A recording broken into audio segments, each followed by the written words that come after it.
ದಕ್ಷಿಣ ಕನ್ನಡ ಜಿಲ್ಲಾ ಬೌದ್ಧ ಮಹಾಸಭಾ ಮಂಗಳೂರಿನಿಂದ ಅಂಬೇಡ್ಕರ್ ಭವನ ಪೇಜಾವರದಲ್ಲಿ ಜುಲೈ 17 ಆದಿತ್ಯವಾರದಂದು ಬೆಳಗ್ಗೆ 11 ಗಂಟೆಗೆ ಧಮ್ಮಚಕ್ಕ ಪವತ್ತನ ದಿನಾಚರಣೆ ಕಾರ್ಯಕ್ರಮ ನಡೆಯಿತು.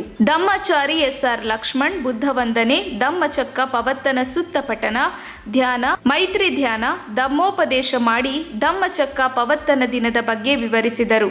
ಇದೇ ವೇಳೆ ಎಸ್ಎಸ್ಎಲ್ಸಿ ಮತ್ತು ಪಿಯುಸಿಯಲ್ಲಿ ಹೆಚ್ಚು ಅಂಕ ಗಳಿಸಿ ಶಾಲೆ ಮತ್ತು ಕಾಲೇಜಿಗೆ ಪ್ರಥಮ ಸ್ಥಾನ ಪಡೆದ ಮಾನ್ಯ ಮನೀಷಾ, ಲೇಖನ ಮತ್ತು ಜ್ಞಾನೇಶ್ ಅವರನ್ನು ಸನ್ಮಾನಿಸಲಾಯಿತು.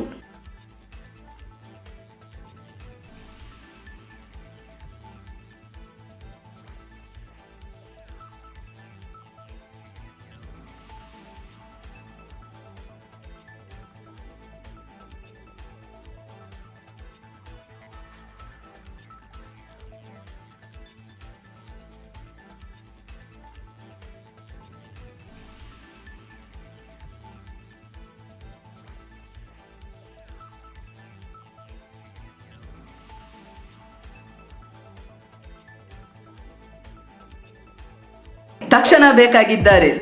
ತುಮಕೂರಿನ ಹೆಸರಾಂತ ಕಂಪನಿಯಲ್ಲಿ ಗುತ್ತಿಗೆ ಕಾರ್ಮಿಕರಾಗಿ ಕೆಲಸ ಮಾಡಲು ಯುವಕರು ಮತ್ತು ಯುವತಿಯರು ಬೇಕಾಗಿದ್ದಾರೆ. ಲೋಡಿಂಗ್ ಮತ್ತು ಅನ್ಲೋಡಿಂಗ್ ಕೆಲಸ ಮಾಡುವವರು ಬೇಕಾಗಿದ್ದಾರೆ. ವಿದ್ಯಾರ್ಥಿ SSLC, PUC, BSc pass by ನೇರ ಸಂದರ್ಶನ ಇರುತ್ತದೆ. ಇಎಸ್ಐ ಮತ್ತು ಪಿಎಫ್ ಸೌಲಭ್ಯ ಇರುತ್ತದೆ. ಆಸಕ್ತರು ಕೂಡಲೇ ಸಂಪರ್ಕಿಸಿ. Naveen GL, phone number 9743103968.